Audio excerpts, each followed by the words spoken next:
Shalom from Israel, I'm Maria Ben Aram. This week we're going to reflect on Psalm 51 by King David. We start with verse 1. Favor me, God, according to your loving kindness, according to the abundance of your compassion. Blot out my transgressions. In other words, this is a psalm related to repentance. It's interesting that we're commenting on this psalm, keeping the sequence from 1 to 150, and it's precisely in these weeks, in this time of returning to God, on reconnecting with God for the new year, the new Jewish year, and Yom Kippur. So you have to do with recognizing, in this case King David, as well as us, that he committed a transgression. So of course he recognizes first that he committed a sin, and he wants not just to be forgiven, but to be favored. This is interesting. Favor me. It doesn't say forgive me, God. Favor me. In other words, what is God favoring us? The answer is very simple. It's make us return again our consciousness to our permanent bond, link, connection with Him.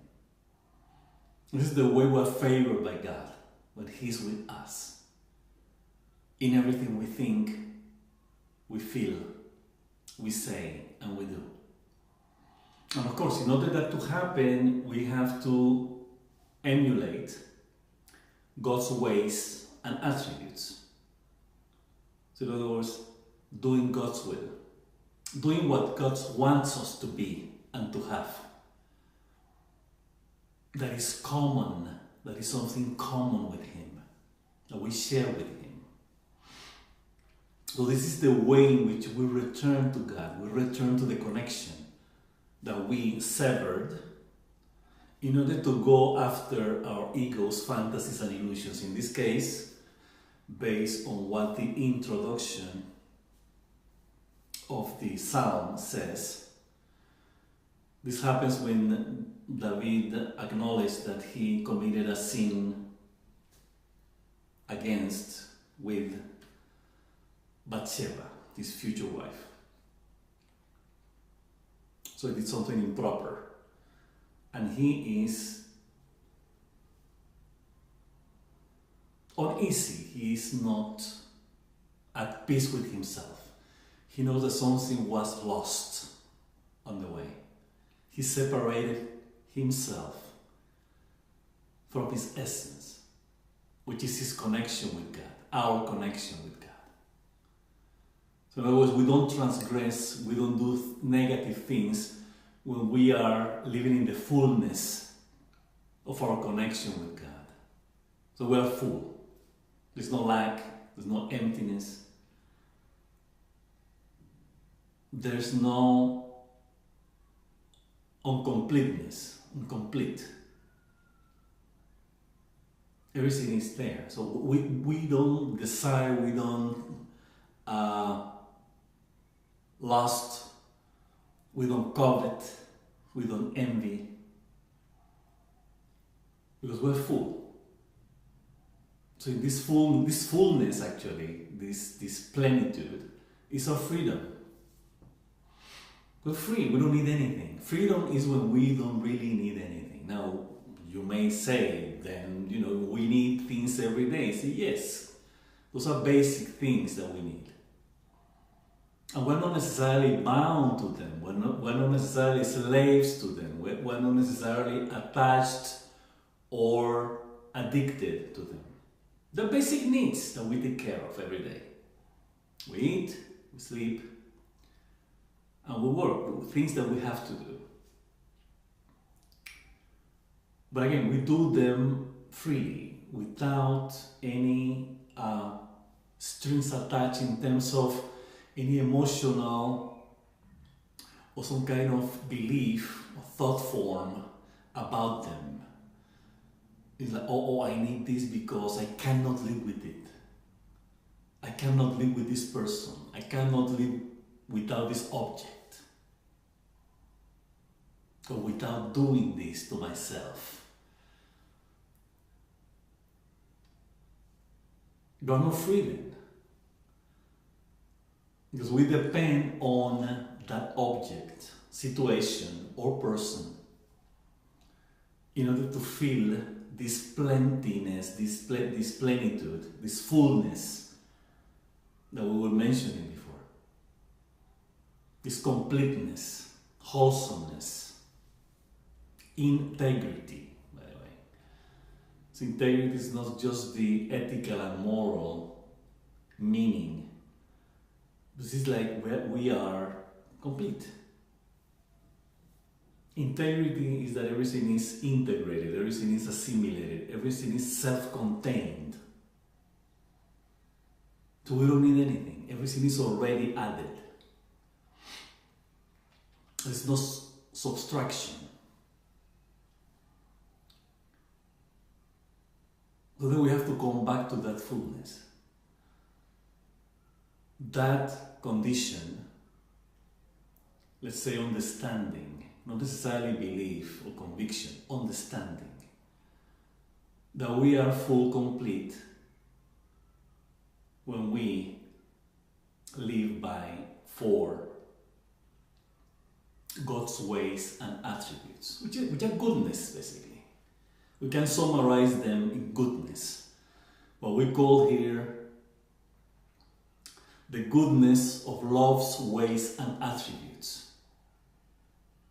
So we're complete because we have love in plenty. We have goodness, the goodness of love in plenty. So we don't lack anything. We're like babies. We're taken care of, we're fed, we're loved, we're cared for. But again, this is not a one-way street, like give me, give me, give me, give me. It is, as we said before, an understanding. An assimilated principle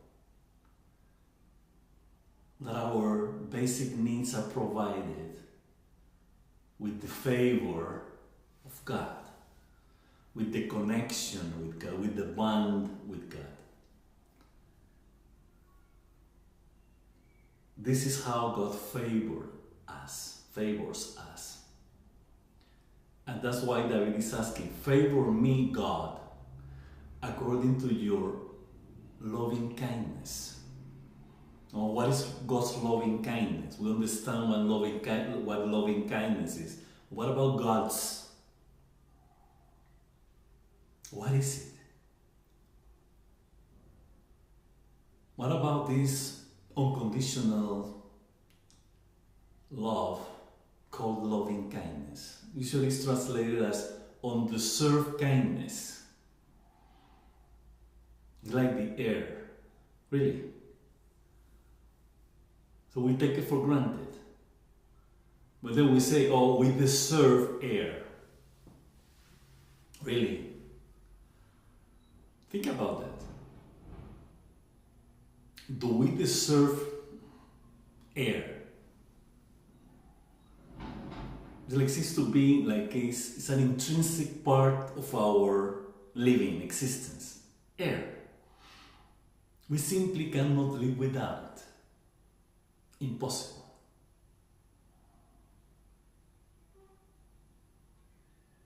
And then that's a perfect example of loving kindness, air. So no matter what you do, you're gonna get it. It's amazing. But it's a good analogy. Very good analogy. Air and loving kindness. And then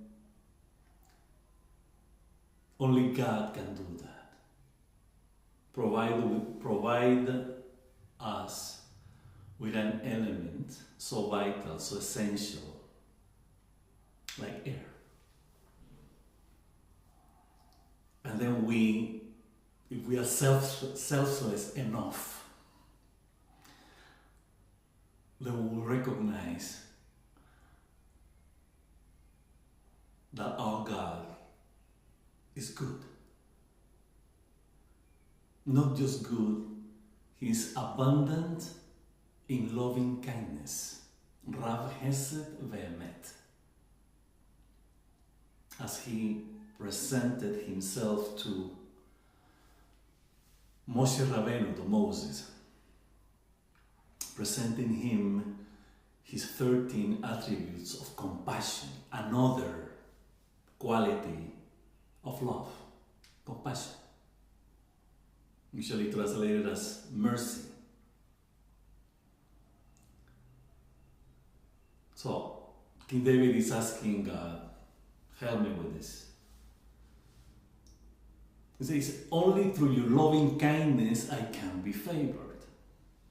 I cannot appeal to your compassion, although He does, according to the abundance of your compassions, in plural.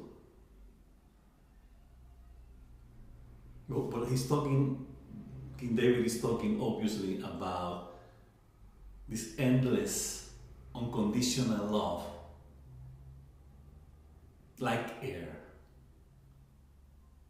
that is welcoming us after we transgress against it. But then, of course, we abuse that. We say, oh, the air is here, then I can do whatever I want, because after all, no matter what I do, the air is there for me. Then we have a problem then. Because we're misunderstanding life. And in this case, life as the air we need in order to exist. So air represents the capacity, the quality, the ability to sustain life. So it's life itself in some way.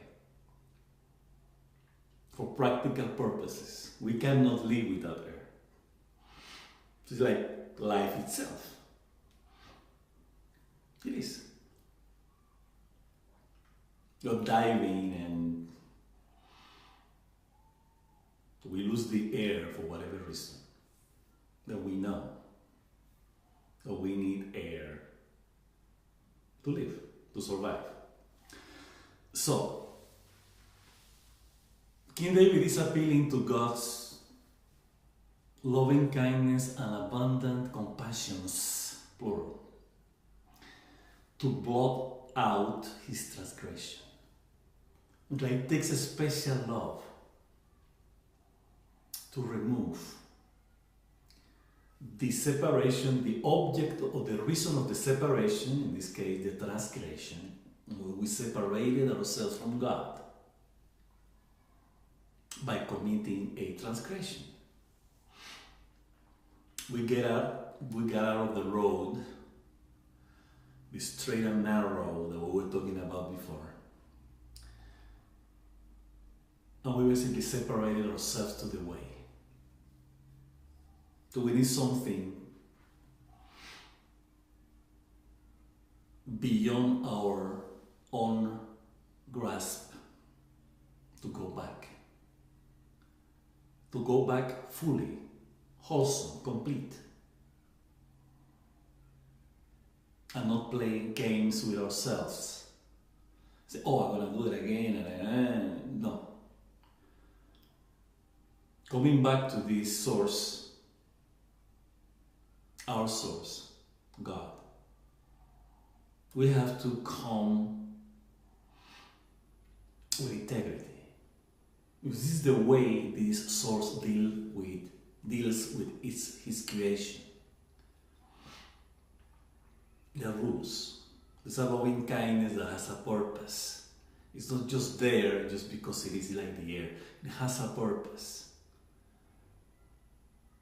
Then we have to act accordingly, meaning, oh, this goodness of the air is so good, it's so precious, I cannot live without it. Just be like it. Be like the air. And then we establish the bond with the quality of the air. We keep using the same allegory, same metaphor, symbol. And then we have the bonding with air. Then we become air for others. We become a sustaining force for others. And then we blot out transgression, meaning we clear out the negativity that may be in a situation in which other people, including ourselves, are afflicted.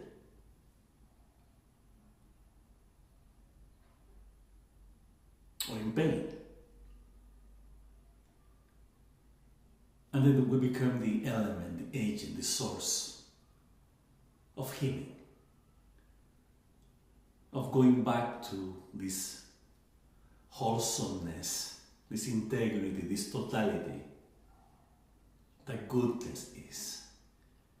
And then we say, I don't want to separate anymore from this goodness. This is the right place to be. This is nice to be here.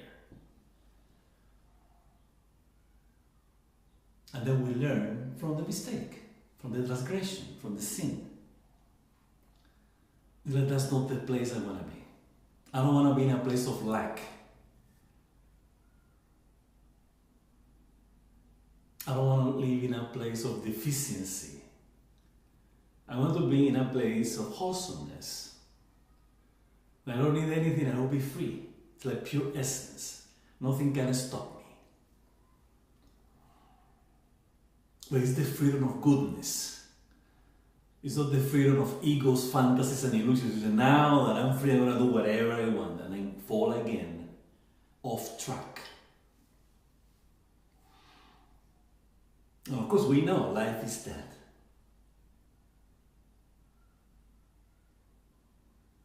Inline, offline, until at some point we fix the system.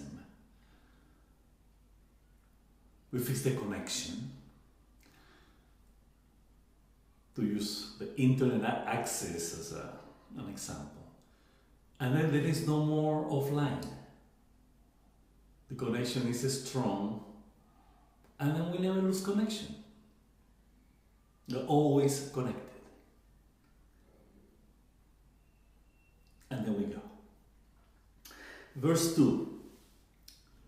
Thoroughly wash me from my iniquity, and from my transgression cleanse me.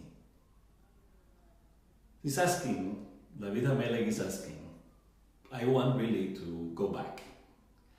I don't want to be attached to this kind of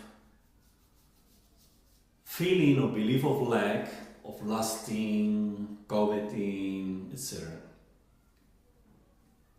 I want to be free. I want to go back to the freedom of my true essence and identity.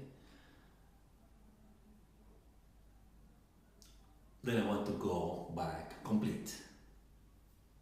To cleanse me thoroughly. It's like whitewash kind of thing. Verse 3, for my transgressions I do know. So he's aware. David is aware. And my transgression before me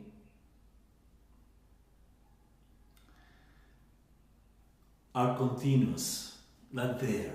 It's like I cannot get it out of my thought, mind, emotions, feelings. So he's asking for a thorough cleansing.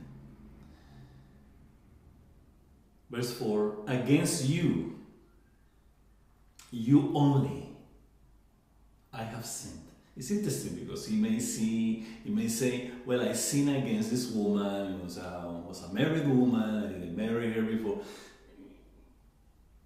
So this is also something that affects another person.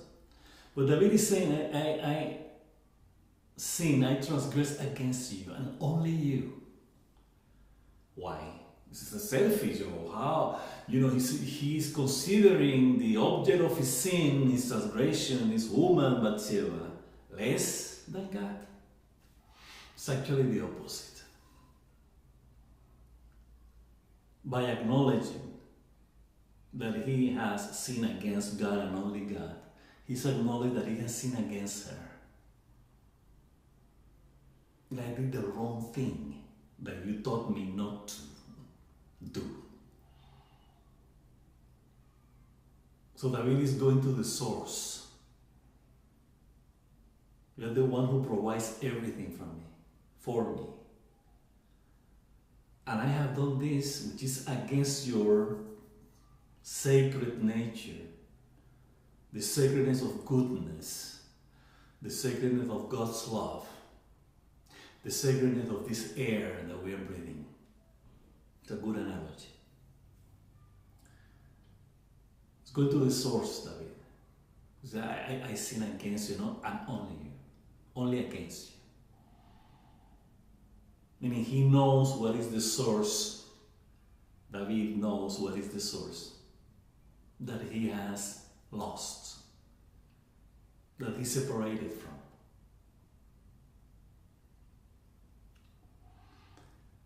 Continue with verse 4. Verse 4, and done the evil thing in your eyes.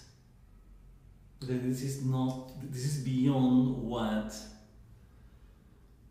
we as humans can categorize as transgression. This is beyond that. We have to do with God, with the source. So David is very profound, has a profound understanding of his essence and true identity with God. It's going back to him. This is what I need to do, back to this essence, to this source. It's interesting, it's also in your eyes. We know that, in Judaism, we just know that God doesn't have any human feature. We know that. But of course, the Torah and the Jewish tradition is using the human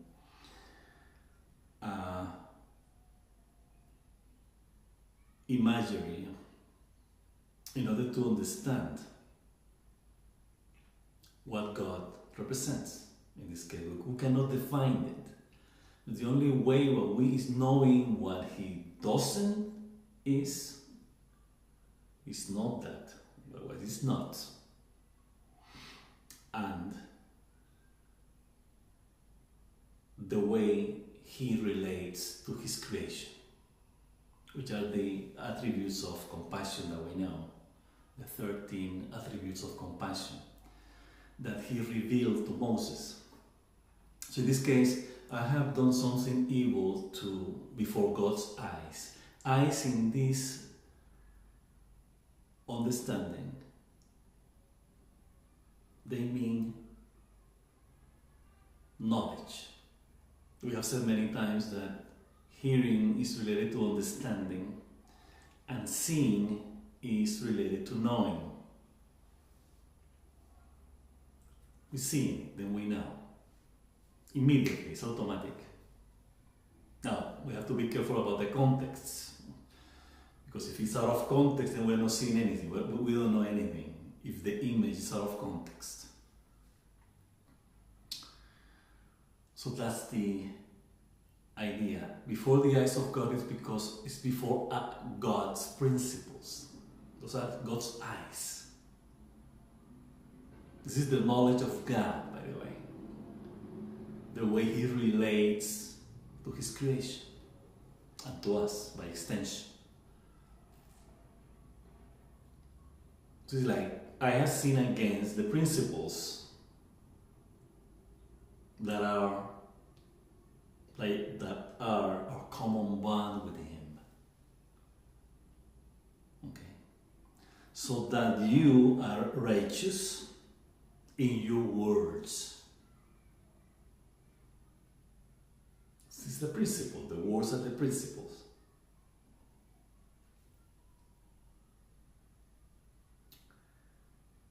You are pure in your judgment. This judgment is not about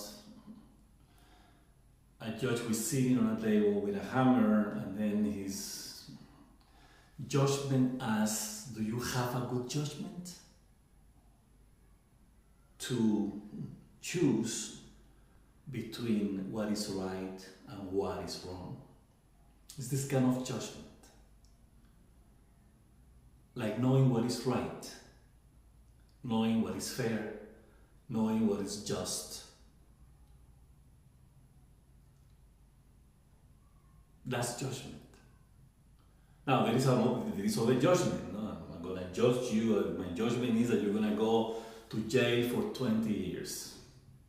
But this is not the kind of, the latter, the one that we just said, this is not the kind of judgment that is mentioned here. It's the first one. The criteria. That kind of judgment.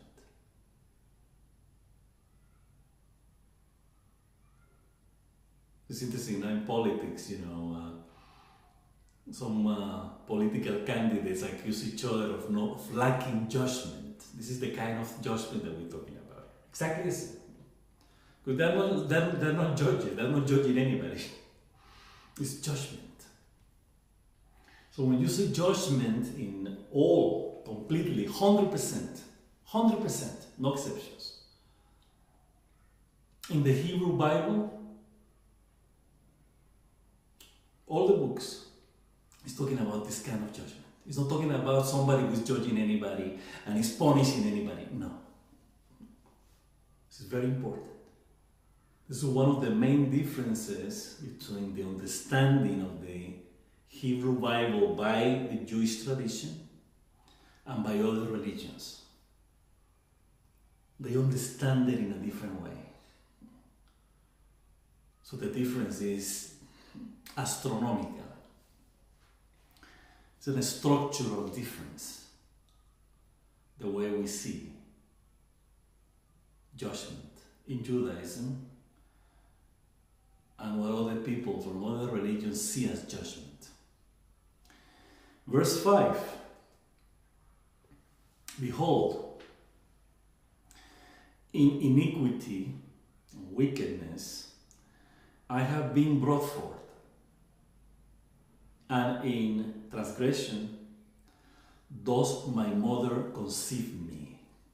This is interesting because it's like, I'm the result of sin. No, this is not what it means here.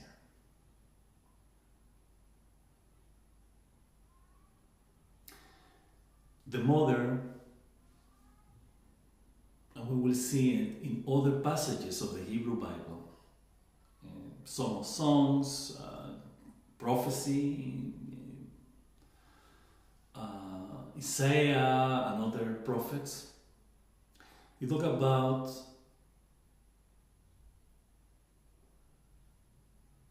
the children of Jerusalem, the daughters of Jerusalem.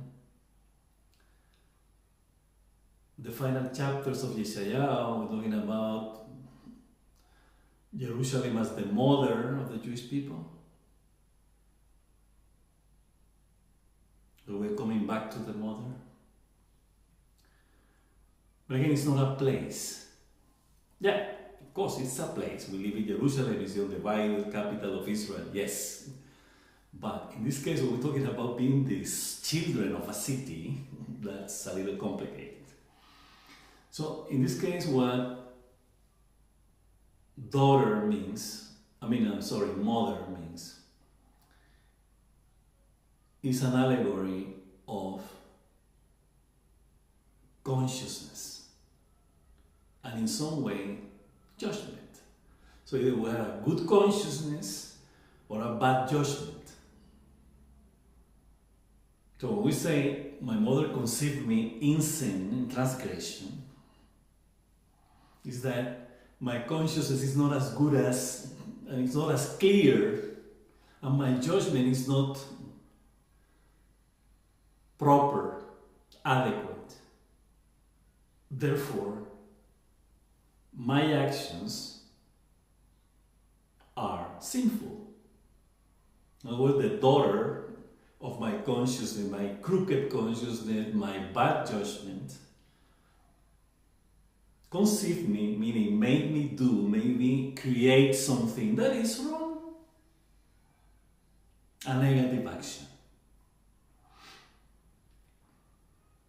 This is the way we understand it. So, King David is going to God and say, I had a bad judgment. My mother, I'm the sin, meaning the action, the result of a bad judgment. So my mother conceived me in sin. That's what it means. It's very important.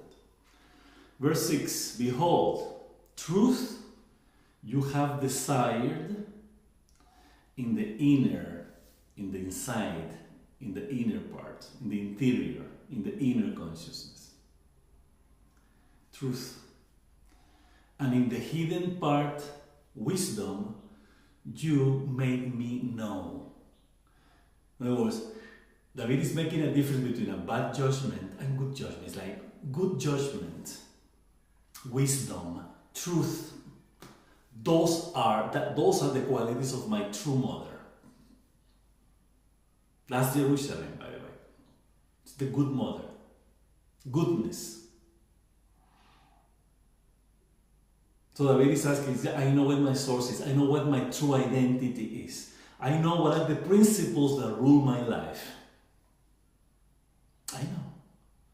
And I admit that I get out of there. I left them. But I know that you gave me, that you showed me, you taught me, you guided me in this truth. And you put it in my interior, in my essence. This is the inner parts, the soul. So we're not talking about the stomach, we're not talking about the intestines, we're not talking about the liver, we're not talking about the heart, we're not talking about pancreas or anything like that. We're talking about our essence. That you make me know. We know this common bond. Do you know what this essence is? We know the principles with which God relates to us. We know that. He taught us. It's the Torah, by the way. That's the wisdom. As our identity, by the way. The Jewish identity. Verse 7, you cleaned me with hyssop, and I'm clean. Wash me, and I'm whiter than snow. So, David is telling us, is telling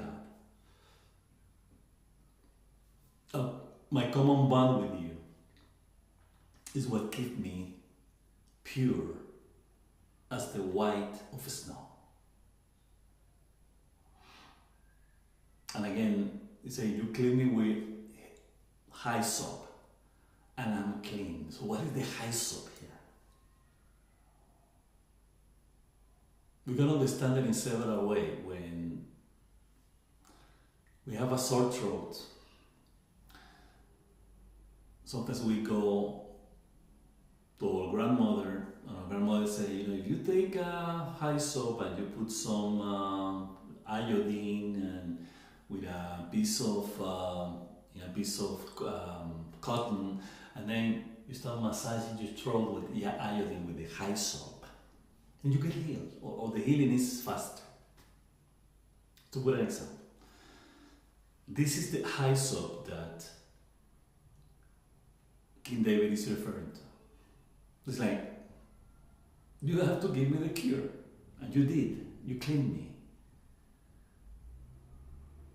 with this medicine that may hurt or may kind of feel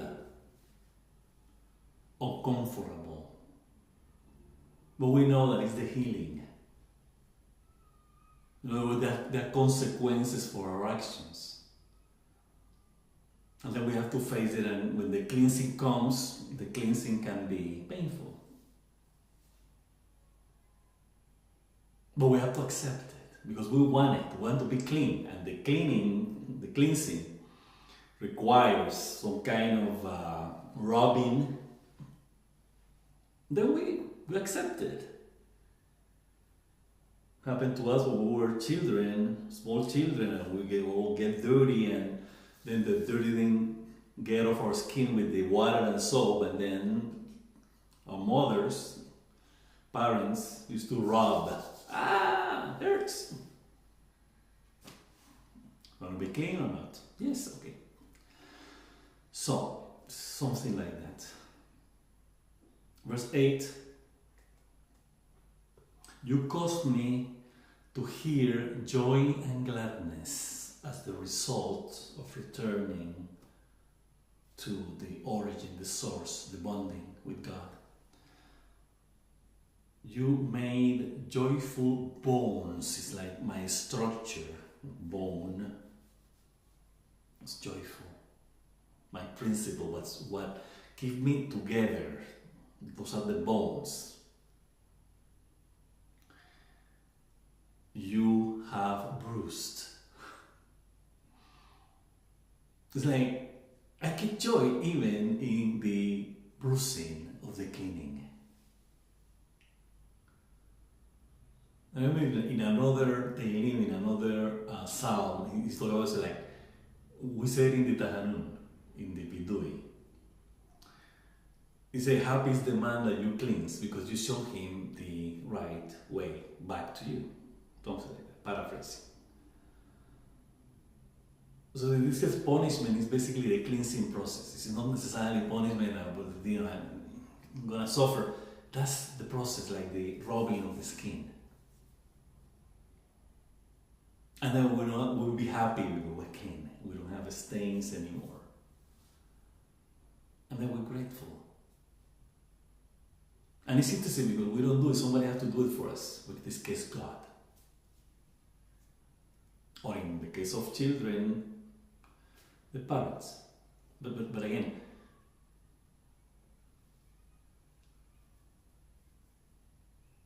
it's joy and gladness because we're coming back to our source.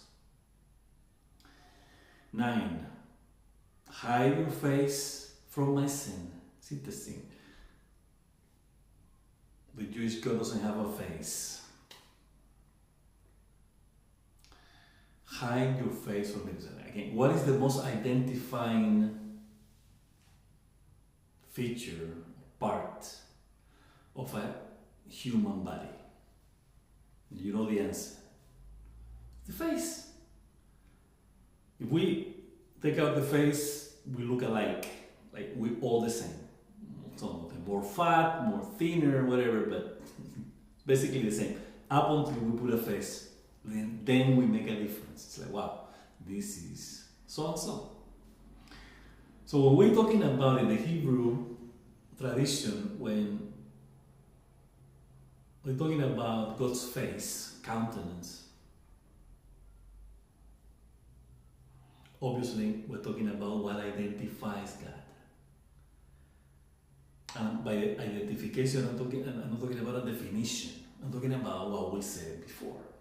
And what the Torah says, by the way. God's ways and attributes. The way He relates to us.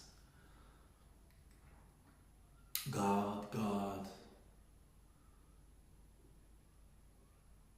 Powerful God, compassionate, graceful, slow to anger, abundant in loving kindness and truth. He maintains loving kindness for thousands of generations, not just 2,000, thousands of generations.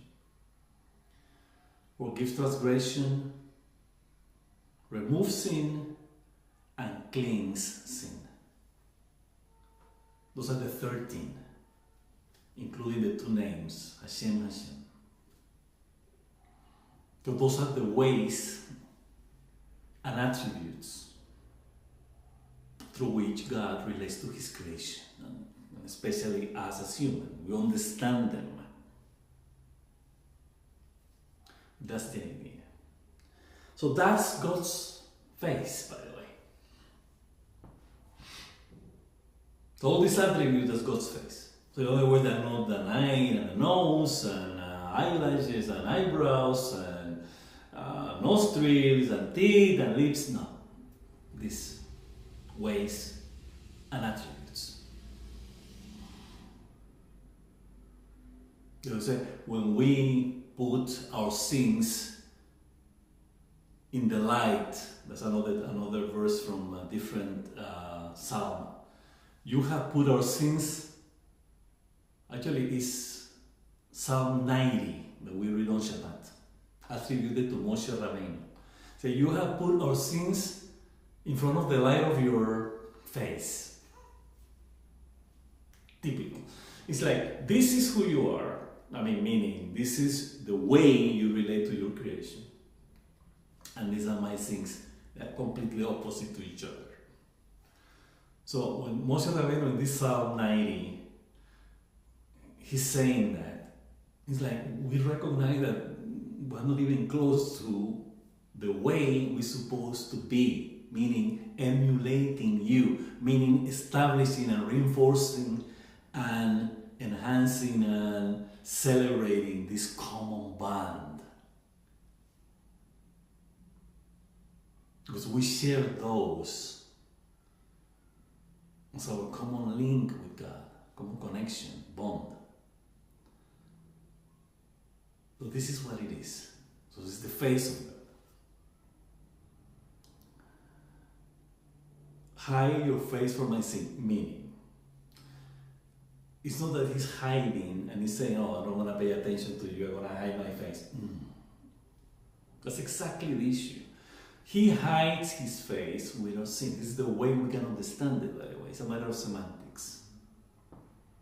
And all the translations obviously are not the best, because they are doing by non-Jews. So they understand it in a different way, they write it in a different way. So it's like another psalm. When you separated your face from me, I felt troubled. It's exactly the same context. It's like we separate with our transgression, as we said before, we get offline. Then we don't see God's face, meaning we don't see the principles, the ways and attributes we're supposed to emulate. Okay? And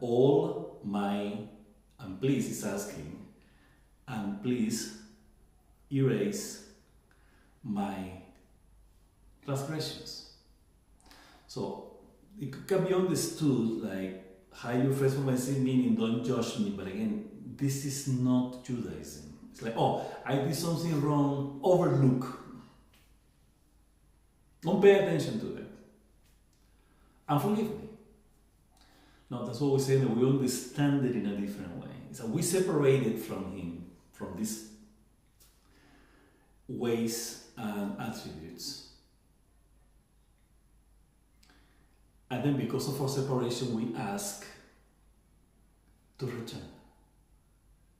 So it's not necessarily, David is recognizing all my iniquities. He said, I have done it. I did it myself. I need to erase them from my consciousness. So it's not about forgive me and I do it again. It's like, take them out of me. Off me. Blot them out.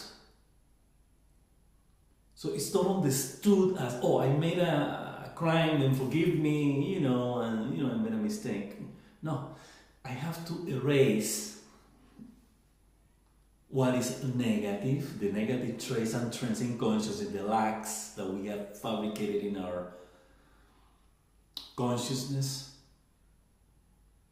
And then when we blot out all these negative traits and trends, envy, coveting, lust, wrath, haughtiness, arrogance, indifference, indolence, cruelty, etc., etc., etc., then we are forgiven. In other words, it's a process that we need to do, by the way, with the help of these qualities. In other words, when God helps us, It's not an old man who's saying, I'm going to give you a hand so you're going to make it easier for you. No, God's help us when we start integrating what God is presenting to us as His ways. These are the ways that are going to forgive us. Meaning, those are the ways that we have to go back to, as we said before, in order to return to our true essence and identity. This is how God erases our sins. This is how we blot them out. You have to go back to integrate, to exercise, to express goodness in every level of consciousness. Our thoughts, our thinking, our emotions, our feelings, our passions, and our instincts. We have to put goodness in them, meaning doing it right. Without transgressing against our physical integrity or mental integrity or emotional integrity, and against others. This is how we're forgiven, by the way. We forgive ourselves technically because we have to go back to our own essence and identity, and that's the one that we have to enthrone in every level of consciousness. And then blot out the rest. This is what it means, by the way. So don't understand, oh, Father, forgive me, I made a mistake, and that's it, and thank you. We have to, again, we have to repeat, insist in this. We have to go back to our true essence and identity as our common bond with this midot, these qualities, these ways and attributes. And then by incorporating them, like, you guys are gonna rule now every thought, every word, every action that I do. Then we are out of our sin. We're back in track. I think that makes sense. I think that the doubts, write me, we explain that, but I don't think that that's. I think that is very clear. It's a matter of, we need to know what is the truth. We cannot cheat ourselves. We cannot deceive ourselves. Then, oh, I'm going to ask God this abstract Jewish God that He has no definition is going to forgive me. And then that's it, and keep going. Yeah, but that's what people do in the holidays, in Rosh Hashanah, Yom Kippur. That's the exterior. The interior, we know that we have to go back to His Hashem, Hashem, El Rahum. That's why we repeat it so much. Yeah, asking for the forgiveness. Their forgiveness, the forgiveness of these qualities that God's, with which God rules, relates to His creation. But we have to integrate them in our consciousness, in every level of consciousness. Then we are back. Then we are forgiven. Then we did atonement. Everything is fine. But we have to say to ourselves, this is the ways and attributes that are going to run my life, that are going to rule my life. I don't want to let anything, egos, fantasies, and illusions, feelings of lack, anything negative trait or trend in consciousness to take me out of these ways and attributes, God's ways and attributes. And then we're back. And that's what we have to ask every day, by the way, when we do the Taganum, the confession. It's like remove everything that is degrading me, that is undermining my consciousness, my integrity, my honor, my peace, my goodness, my loving kindness, my compassion, my grace, my truth, and let them, these ones, the good ones, lead every aspect, dimension, and facet of life. Yeah.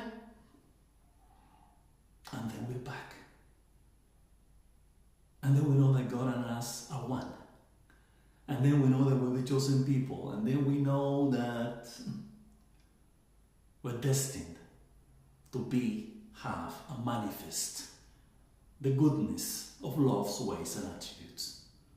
As the material manifestation, compassion, as we mentioned before, compassion, grace, loving kindness, truth. Okay, 10. A clean heart prepare for me. These qualities, these ways and attributes, they're clean. They need a clean space. We have said many times that we have to insist. This is one of the Hasidic teaching that we learned throughout the years, that we treasure, because they make so much sense, by the way. Makes a lot of sense. They make a lot of sense. They say, the Hasidic tradition, they say that every level of consciousness, intellect, mind, thinking process, thoughts, emotions, feelings, and passion, instead of the passion, the intensity that we put in our doing, in our thinking, in our feelings, are empty vessels. So you see the mind is an empty vessel, and you see the intellect is an empty vessel, and you see the thought, thinking process, an empty vessel, and you see emotions, an empty vessel. Some people believe that thing's already there. It's not true. Why? Because what we put in them, that's what we have. So it's like, sadness is not inside of our emotions, this is part of our emotions. No. It's what we put in our emotions. Now when we say joy, happiness, empathy, euphoria, excitement, and in the good way, that's what we put in there. Feelings, the same story. Yeah, I have a good feeling for this person, I have a good feeling for this place, I have a good feeling for this situation, I have a good feeling about myself. This is what the goodness is, what we put in the vessel. Then in our book, God's Love, this is what we talk about, by the way. This is the way out. You have to clean the vessels. Oh, I have depression, I have to clean in the vessel of emotions. We have to clean and take out all the sadness, depression, and then fill it with the goodness of the opposites. That's what we have to do. So it's like clean heart prepare for me. It's like clean my vessel. And this guy's heart in this case, obviously, is talking about his consciousness, part of his consciousness, which is judgment. That's a good heart. It's a good judgment.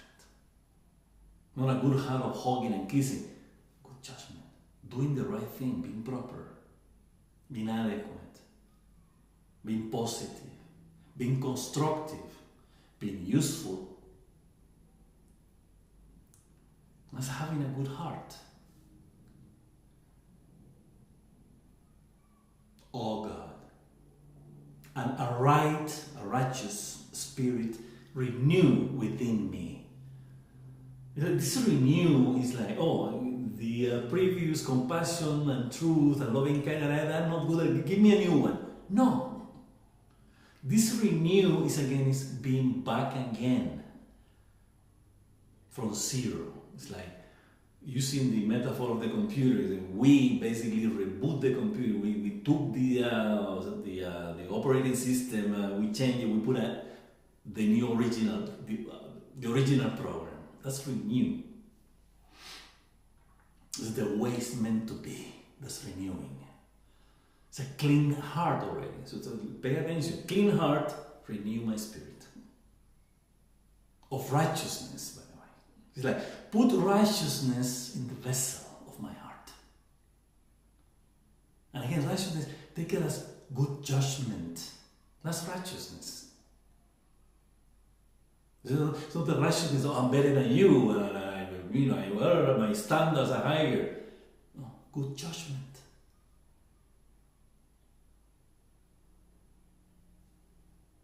"11. Cast me not from your presence." In other words, I want to be bonding with you all the time.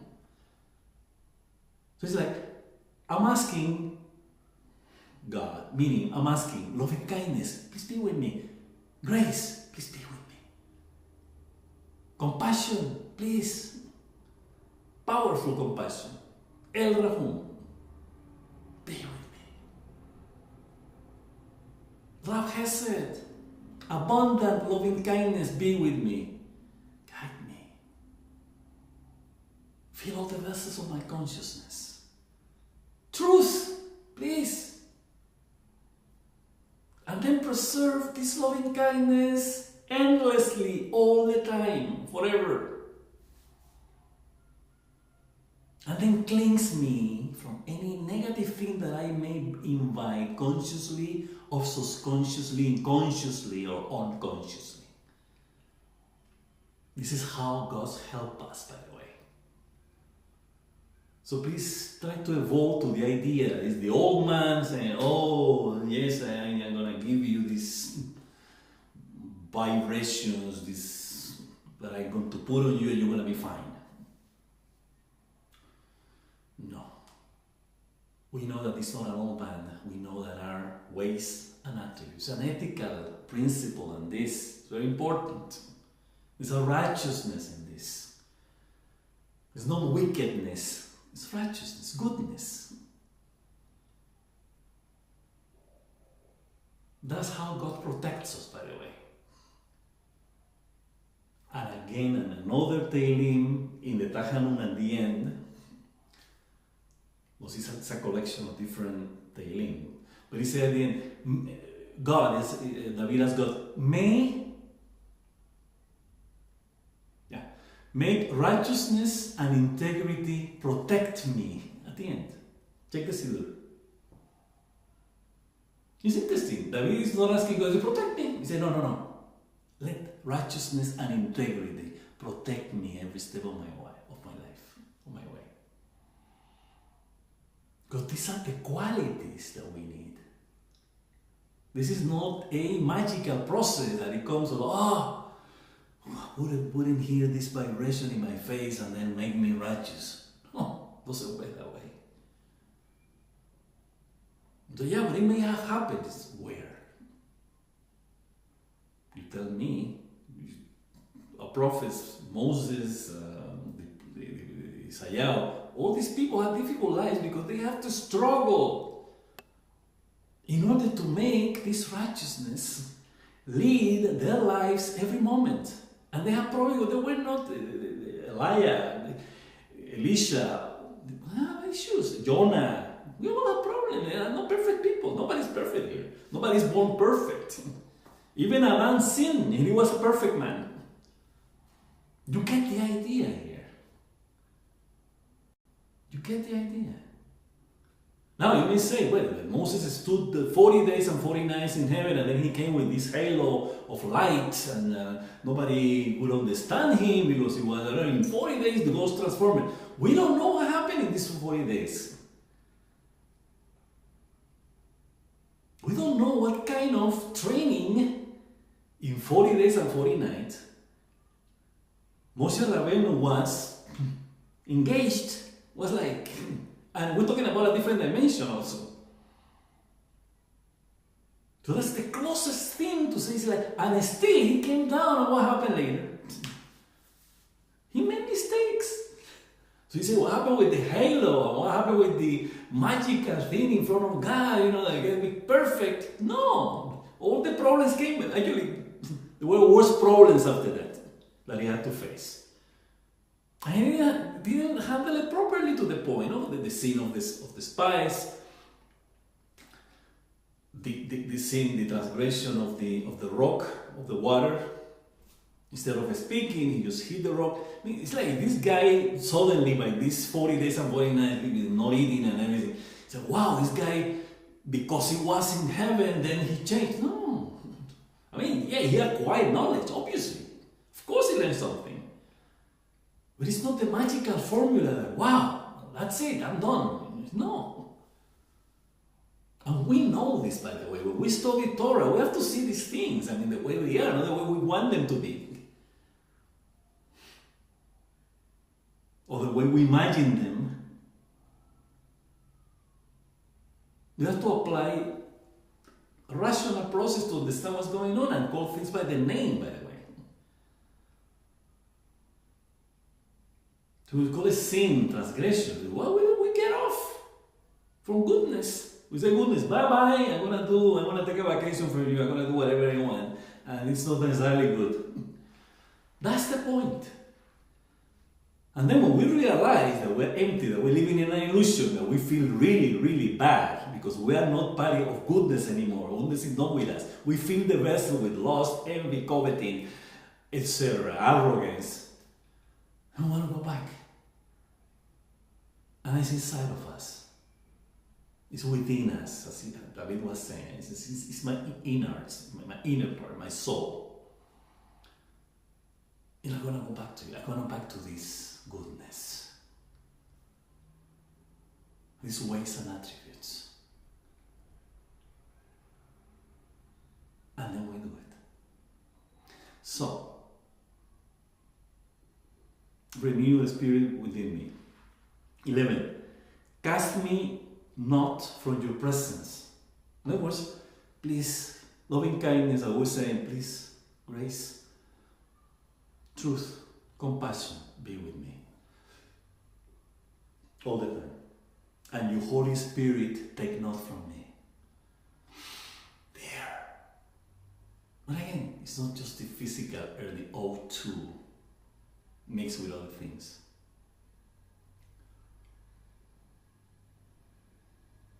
The truth. The spirit of the truth, the essence of the truth, the point, the purpose of. That's what essence means, by the way. Let's take into consideration that everything has a purpose in creation. Everything. Everything that has an essence, meaning this. You say an essence is plastic and paint and metal and like nothing. That's the essence, meaning the elements from which it's formed. Okay, perfect. But we just get there and that's it. Oh, that's the essence. That's the elements that form this pair of glasses. No. That essence has a function. Everything has a function, even a stone.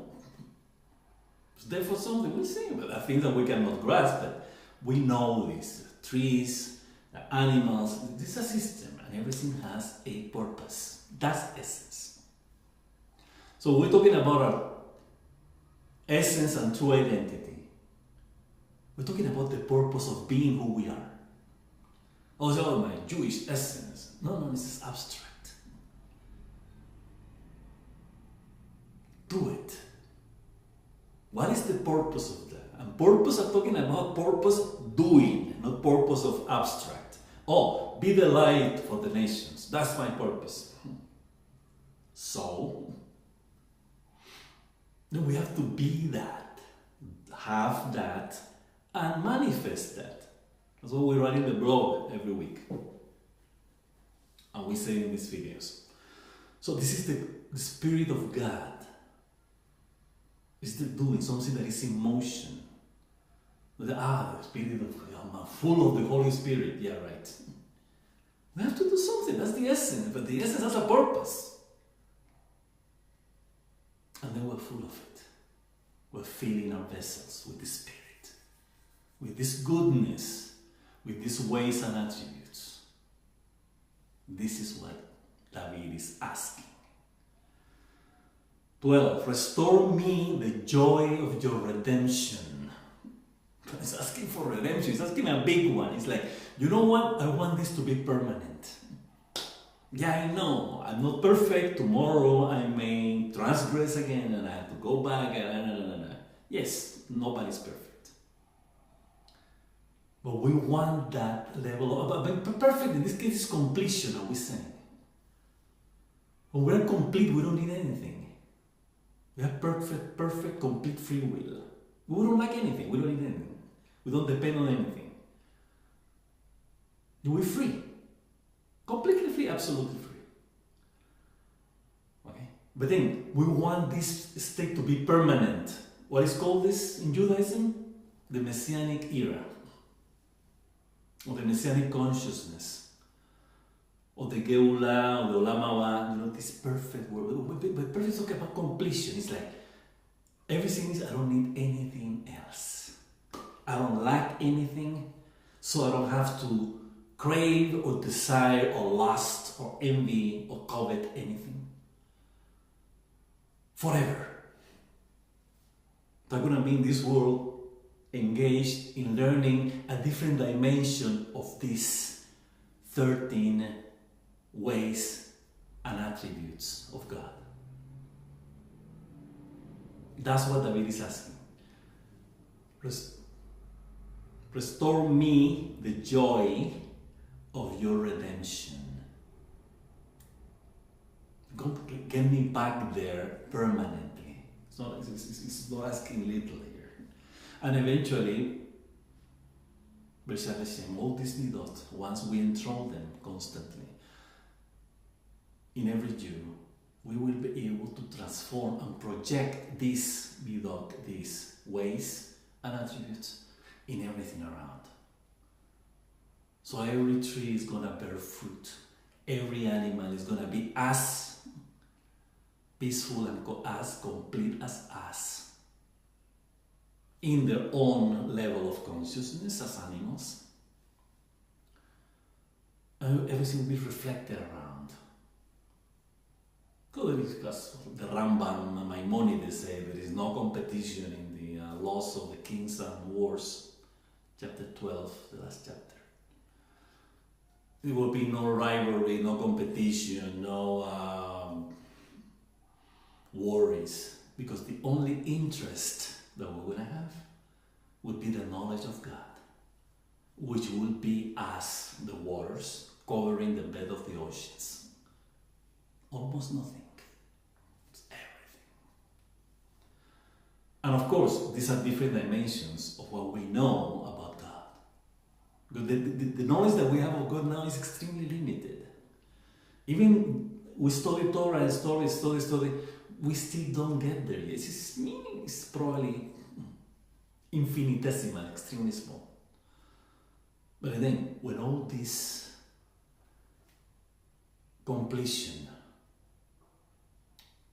completeness of consciousness, called the final redemption in Judaism, then we will enter a different dimension of acquiring God's knowledge. Then we will know Him fully revealed. But we don't know that up until we get there. But this is the prelude. This is the introduction, this is the prologue, this is the prerequisite to live by, for, with, and for the sake of goodness. So, a willing spirit does sustain me. A willing spirit is the constant wanting, desire of keeping this redemption, this completeness, complete all the time. A spirit of permanence. This is willingness, it sounds more like it's a spirit of permanence, perpetuity. So will as end, not just purpose. The end is the will itself. That's the idea. 13. I teach transgressors my ways, and sinners unto you they return. In other words, David is saying, I'm aware this is a collective process. It's not just me. I have to share these teachings with other people. I know. He says, and all the sinners will return to you. They will realize and they will have to go back to goodness. Nobody's going to say no. Everybody wants to be in the good side. In completion, not lacking anything. Who doesn't? Wicked minds prefer to live in lack and in lust and in coveting. Okay, but we try not to be part of that consciousness. As we say in Alenu, the last part of our daily prayers. You didn't make us like the rest of the nations, like their families, like the multitudes, because they are engaged in vanity and emptiness. So you make us different. Why? We want transcendence. We don't want temporality. We don't want vanity and emptiness. We want the transcendence of you, by the way. We want to know you, we want to be with you. That's why we were chosen, by the way. Because we want to be with Him, bonding. And there are stages. We're ending this stage of consciousness which has lasted many thousands of years. And we want to enter a different stage called the Messianic consciousness, where evil would be wiped out from the face of earth and of course from human consciousness. And then we want to engage, as Maimonides said, we mentioned again, in the knowledge of God. That's a different stage of human consciousness. Put it in shallow terms, it would be a little more divine and less human, the way we know it now. Whatever divinity is, we don't know that either, until we get there yet. When we get there. 14. Deliver me from blood, violence. Blood is violence. Oh God, God of my redemption. Again, is calling God, God of my redemption. My tongue sings of your righteousness. I'm happy in doing the goodness of what is right. Okay? So that deliver us, when we live in goodness, deliver us from blood. We don't have to be worried about violence. These good attributes will take care of us, the integrity and the righteousness that will protect us, that protect us, as we said in the Tahanun verses. 15. O Lord, my lips, open my lips, and I will say my praise. We say that before we do the Amidah. Yes. In other words, open my mouth and I will praise you, meaning fill me. It's not just open like, I'm going to open and you want to say something. No. I open my mouth in order to receive. Then you say, yeah, but you open your mouth also to say. Yeah, but in this case, we're talking about God. Who doesn't want to hear nice things? Yeah, He likes nice things, but nice things coming from this place in which we bond with Him, with His ways and attributes. Then we go to pray, to prayer, to bond with Him. And this bonding is praising His ways and attributes. So we bless 19 times in the Amidah, God. Because we're praising, we're elevating, we're acknowledging, we're thanking, we are embracing these qualities that we say from beginning to end. Upon the last one, peace. And it's a reflective, we know that leipalel, to pray in Hebrew, is a reflexive verb. It's like getting dressed. Then we do that to ourselves. You have to understand that in a deeper way, because it's a reflexive thing I'm brushing, I think. This is for me, to me, for myself, to myself. Yet, we are doing it with God. It's called bonding. That's bonding, the reflexive way. So we're inviting these middle, these qualities that we bless, for which we bless God, to be part of us. That's why we have to do it three times a day. To renew that. To remind ourselves about that.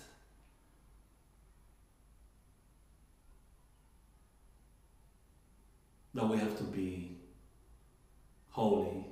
that we have to be healing, that we have to be blessed, that we have to be just and righteous, that we have to return to our own essence and identity, that we are righteous again, that we want Jerusalem as our connection with God permanently, that we want the power of the redeeming power of God's love in us, redemption. And you're listening. Shomea tefillah. You listen to this process. You understand this process. This shomea is understanding. And again, it's a reflexive action. Don't forget about that. We have to understand what we're doing. Then we want His presence to be with us all the time.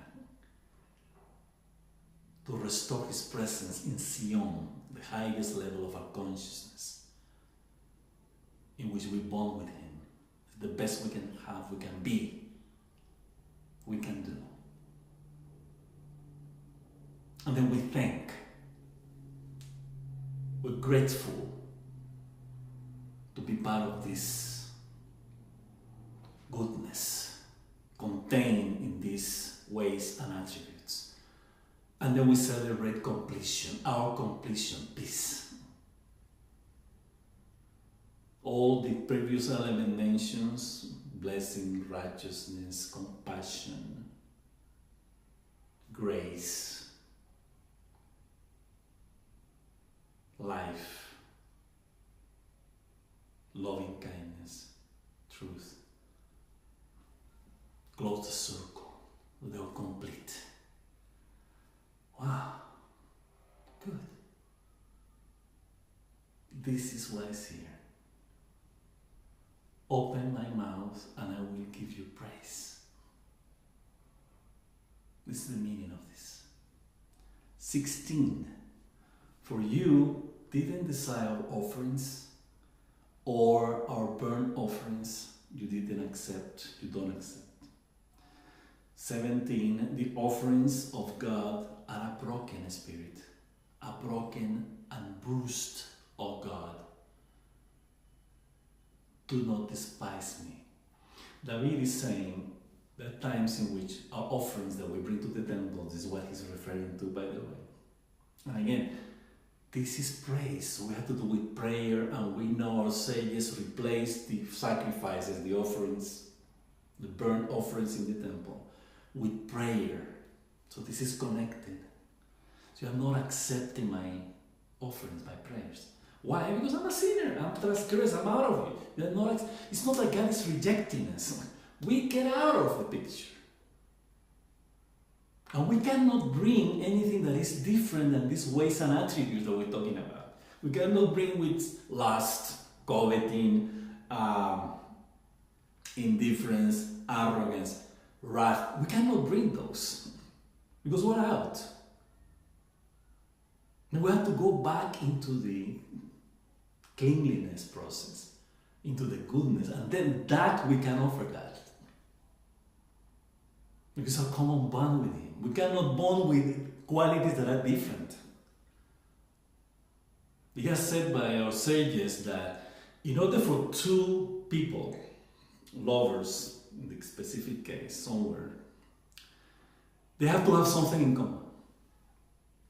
It sounds like common sense, no? Like it's obvious, like you fall in love with someone, there have to be something in common. Yes, but it's not as simple as it looks. Why? They say because if you don't have something in common, you will end up against each other, which is true. It's true. We have nothing in common, or very little in common with our enemies. That's why they're enemies, because we don't have nothing in common with them. They want to kill us, they don't respect us, they don't want anything, they don't believe in anything we believe. They don't cherish anything that we cherish. They don't respect everything that we respect. They are enemies. We have nothing in common with them. Likewise, the more things we have in common with someone, the closest we are to them. Same thing happened with God. And again, we're talking about ways and attributes. Those are the common things that we have with God. Then we bond. We have things in common with Him. That's why He wants us to be like Him. We emulate His ways and attributes. That's why we were chosen, because God saw in Israel something in common with Him. And these are these ways and attributes that we have to be, have, and manifest every moment in our lives. For us and for others. So, please don't despise me. Meaning, I know, but I'm going back to you. Accept me. Embrace me again, loving kindness. Embrace me again, truth. Embrace me again, all the goodness that I am. In my essence, as my essence, and true identity. 18. Do good in your good pleasure with Zion.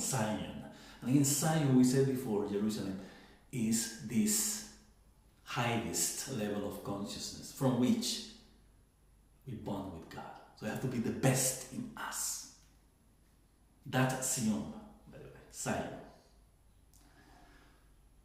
To build the walls of Jerusalem. Why walls? Could be build Jerusalem. Do you know? The walls. Why? What is the meaning of a wall? Protection, meaning separation from what is not our mother, Jerusalem. The mother of goodness. So we have to put a wall, meaning, hey, I don't blend with anything different than love's ways and attributes, God's ways and attributes, goodness ways and attributes. This is it. The pleasure of Zion. It's pleasurable about a place. It's not a place, it's a level of consciousness. The highest we may have, the best in us.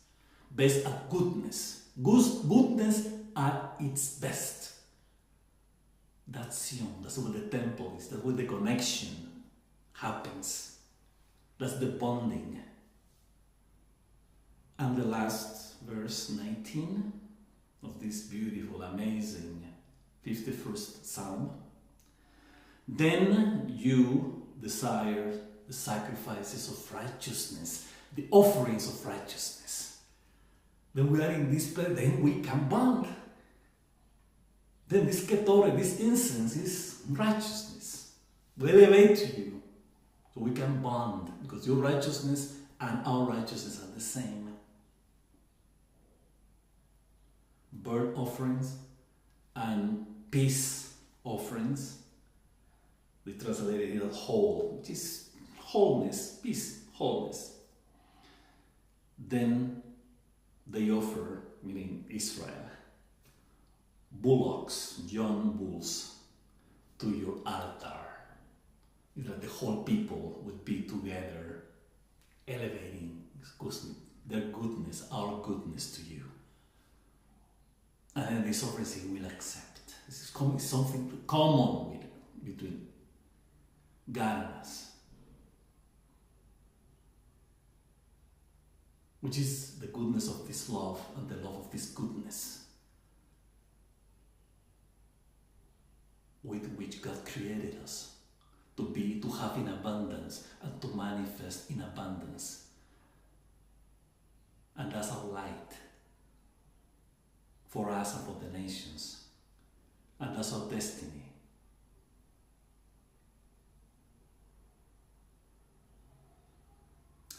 Okay, so with this we finish our reflections on Psalm 51 by King David. As usual, we wish you again to have a new year full of blessings, abundant in loving kindness and truth and grace, and slowness to wrath, truth, and all the goodness that is our common bond with God in this new year, in Yom Kippur, in Sukkot, and all the rest of our lives. Amen. So until then, until next time, I'm Ariel Ben Abraham from Israel. Have a good one. Until next time.